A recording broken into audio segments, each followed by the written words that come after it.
straight people are suddenly co-opting like sequin sweaters and bursting into song and stuff like that. We can't let them have that. That's ours.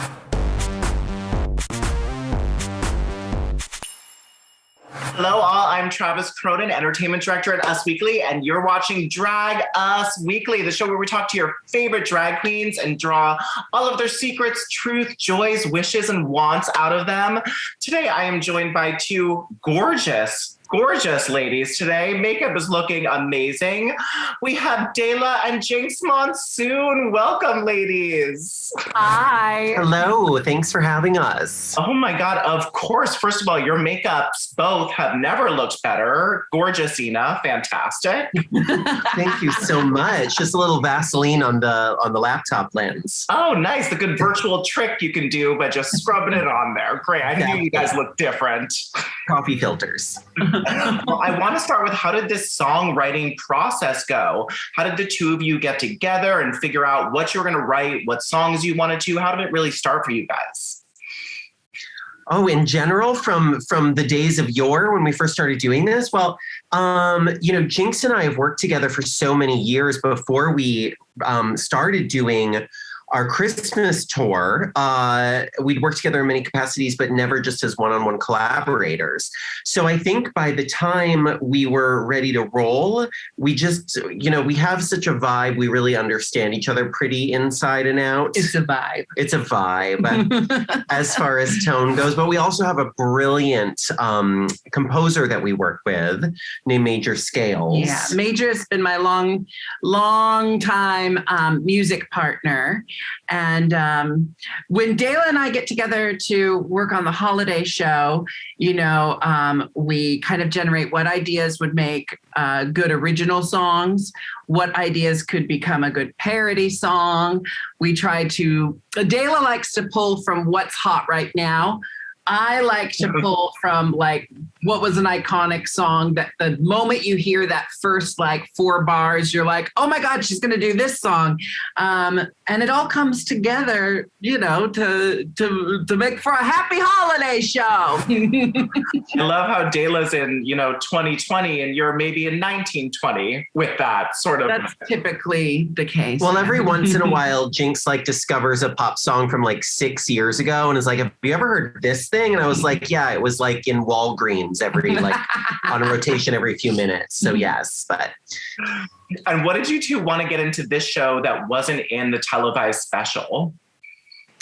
Well, I think every time that we do the live show, we want to bring a couple of things. We want to bring something joyful and fun and sparkly and entertaining, and something that feels kind of timeless in a way that can be a tradition. You can return to it. You get that sense of like comfort and that sense of familiarity that people get from watching A Christmas Story or Peanuts year after year, But at the same time, we always want to reflect whatever is happening in the world around us right now, So that does look like, current pop culture references, but it also just looks like the zeitgeist. And right now we're in this crazy moment where everyone is coming out of this collective trauma. We're learning how to re-enter society. This is our first big tour back on the road since holidays 2019. And so that's, it makes sense for us to be really addressing, not just how do we as queer people navigate the holidays, but how do we also start to navigate what it is to figure out how to reconnect. And how the holidays are so much about that quest for connection. So it's, really right now, I think we're just trying to give everyone a nice break, a nice respite, something to distract, but also make people feel like their current emotional landscape is not abnormal, that we're all having this experience together. Yeah. And in terms of like the film versus our live show, we really, every year we write a brand new holiday show that sometimes, every year we like pull some numbers that you're going to want to see annually. Like DeLa was saying, like building some traditions, but we really do write a brand new show every year. And the movie was very much like, what are all the things we've never gotten to do on stage because it's logistically and feasibly impossible? So I don't even think there's anything that I wish was in the movie that wasn't there, or I wish we could take to the live shows that, you know, happened in the movie, other than, you know, like full frontal nudity at all times. But this year we're going to save on costumes by having Jinkx only serve full frontal nudity during the. I'm having an outfit made that just looks like pixelation over my bits. Oh, that's a cute. No, that's a lie. I'm joking. I was like, that would look really great on you.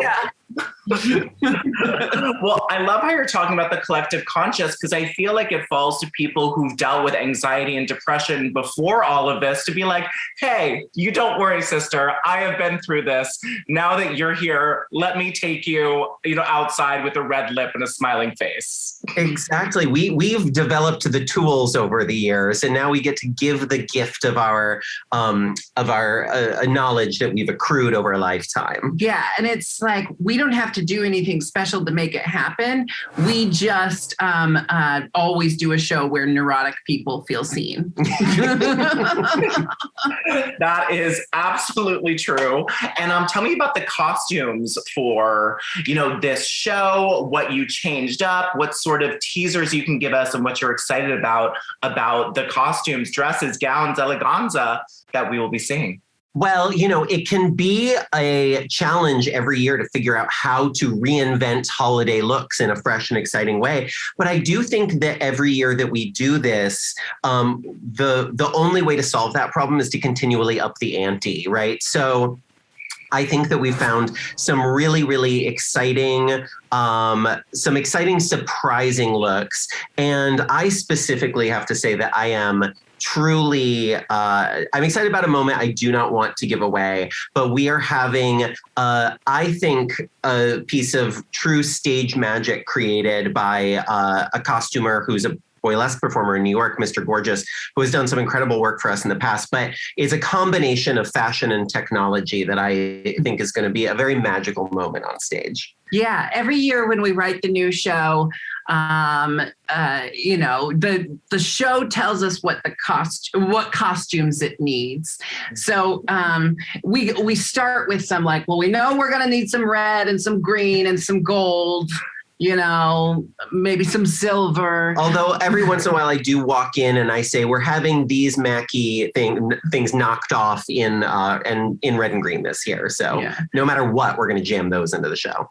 But there's always some surprises. Like when we toured in 2019, that show I did a whole reference to Ari Aster's film Midsummer, and who knew that for our holiday show I'd be having like a Icelandic folk dress made for me to do my clog dance in the middle of the show. Oh my goodness. And what about the holidays, you know, works with you two? And, you know, why do you keep pushing it forward in this way? You seem to really love it. You're both good at it. Is the only thing you can agree on? Is it because of the feelings you get?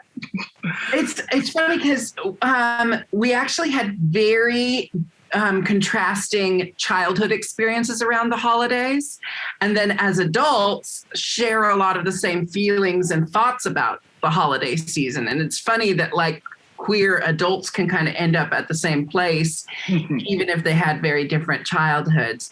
But something that DeLa taught me, you know, like 11 years ago, the first time we ever did a holiday show together in Seattle, which she produced, I knew, you know, I of course knew about chosen family and the concept of chosen family and why it's so important, but I had never really thought about it in terms of the holidays. And when you look at the winter holiday season on paper, it's very heteronormative, very cisnormative, even though it's campy and over the top and glittery and there's tinsel and lights and stuff. It's all centered around this like 1950s ideal of gender norms and family norms. And to basically see someone say, hey, we're going to reclaim this holiday for all the people who have been kind of cast out of it. I was like, that's a really good mission to have. I'll take it. Yeah, I think that I always had a pretty conflicting relationship with the holidays, and specifically, this time where I was always sort of forced to be with my family, who were voluntarily getting together, but sort of looking as an outsider. I was like, you all don't even like this. Like, this isn't fun for anyone, and the more wine that's consumed, the more fighting comes to the surface. And so it really was a thing where, this is supposed to be a joyous time of year. I would like to figure out how to make a joyous time of year for myself and the other people that I love. And so these holiday shows have become the way that I get to do what I love, be with who I love, and experience a sense of joy that I don't really have around that time of year otherwise. And plus, it's like, straight people are suddenly co-opting like sequin sweaters and bursting into song and stuff like that. We can't let them have that. That's ours. Yes, I did. They took that away from us too. I really support this mission to take the camp back to queer people for the holidays. Now, I saw you were going to be in Seattle for the 24th and the 26th. What will the holidays mean for you two on tour in Seattle? Every year that we've done this tour, we make sure to be in Seattle, like on Christmas Eve, because we've had this tradition for years now of performing on Christmas Eve to accomplish everything we were just talking about. And Seattle's kind of where we both hit our stride as artists and performers, even though we both come from different places. Seattle, I think, is where we found our voice. So it feels very much like a homecoming, and like kind of that whole idea of being home for the holidays that's been jammed down our throats by straight America. We're like, yeah, we'll do it, but we'll make it as gay as possible. And then DeLa always hosts a Christmas Day party for all the queer performer weirdos in Seattle. That is beautiful, practicing what you preach. And my last question are, what do you guys want for the holidays? Whether it be, to stop political unrest, or whether it be a shiny diamond tennis bracelet, what would you two like for this holiday season? All I want for Christmas is the dismantling of the patriarchy and to see capitalism held accountable. I will see your dismantling the patriarchy and holding capitalism accountable, and raise you. Already I feel like we're getting the gift that we wanted of getting to reconnect with people in live spaces.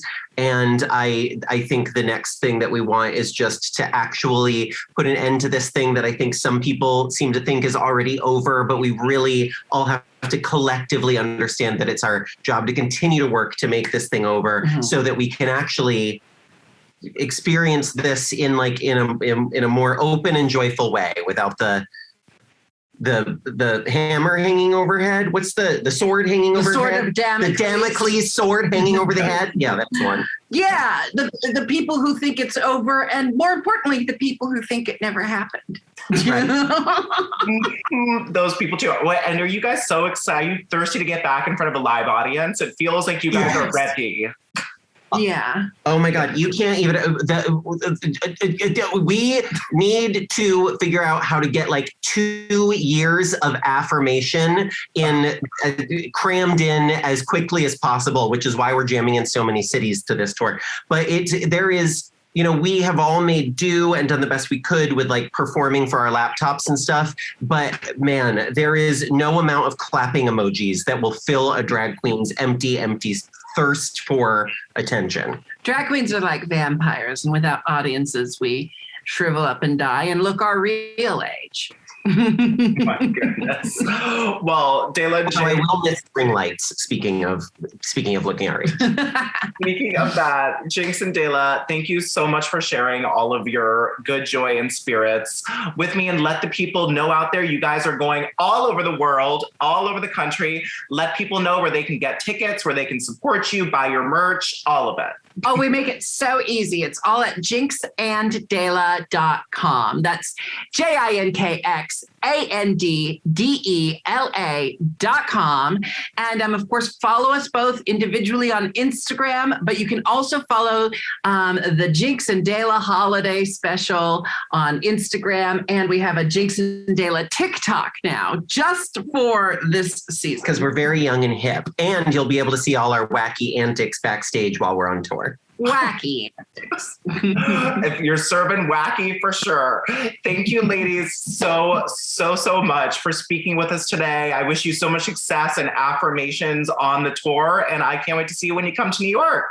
Thank you so much. You. It was a pleasure. Mwah. Back at you.